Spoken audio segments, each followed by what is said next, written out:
Welcome to Luca and Miguel. Enjoy the video.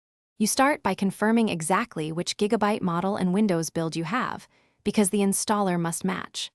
Once done, remove previous Gigabyte apps to avoid conflicts and reboot so drivers reset. Next, open your browser and search for the official Gigabyte support page for your board.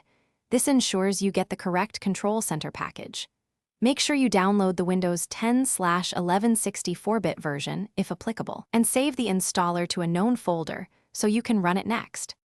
You run the downloaded installer as administrator to give it the permissions required to update drivers and services.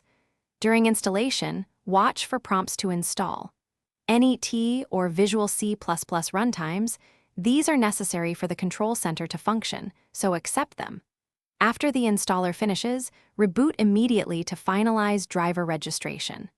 Once back in Windows, open Services, MSC, and verify that Gigabyte-related services are present and set to automatic. You now launch Gigabyte Control Center and walk through initial configuration. Update any firmware prompts, load or create fan and RGB profiles, and test each control so you confirm functionality. If a component doesn't appear, open Device Manager and look for unknown or disabled devices.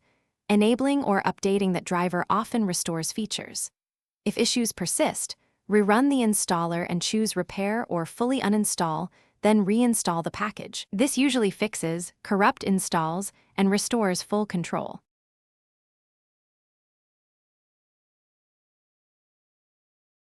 Thanks for watching and please subscribe. It's the best investment you'll ever make.